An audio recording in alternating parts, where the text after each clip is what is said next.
এই গল্প কোনো সাধারণ প্রেমের নয়। এটা এমন দুইজন মানুষের যারা জন্মেছে একই গর্ভে, একসাথে বড় হয়েছে, আর একসময় ভালোবেসে ফেলেছে একে অপরকে। তারা মার্গারেট আর জুলিয়েন, 1700 শতাব্দীর ফ্রান্স, এক অভিজাত পরিবারের সন্তান। ছোটবেলায় ওরা ছিল অটুট বন্ধু, হাসি, খেলা, দুষ্টুমি সব একসাথে।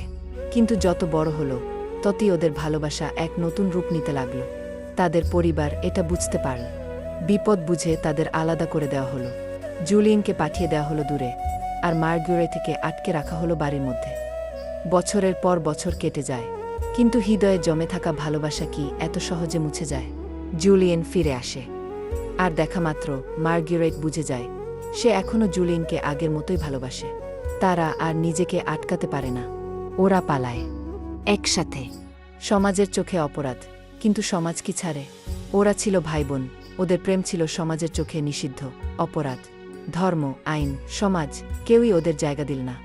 ওদের খুঁজে ধরা হয়, ওদের বিচার হয়। কোর্টে দাঁড়িয়ে জুলিয়েন বলে, হ্যাঁ, আমি তাকে ভালোবাসি, আমি কখনো অনুতপ্ত নিই। মার্গারেট বলে, আমার ভালোবাসা অপরাধ হলে আমি সে অপরাধ করতেই চাই। শেষ পরিণতি কি হলো জানেন? তাদের জন্য অপেক্ষা করছিল মৃত্যুদণ্ড, শিরচ্ছেদ। শেষ মুহূর্তে তারা ছিল একে অপরের চোখে চোখ রেখে।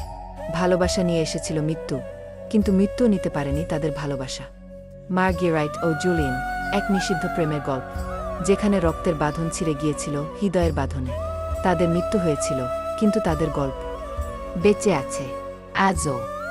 এই সিনেমা কি ভালোবাসার চূড়ান্ত রূপ, নাকি এটি এক আত্মপ্রবঞ্চনা? কমেন্টে জানান। আর এমন আরও সাহসী গল্প পেতে সাবস্ক্রাইব করুন।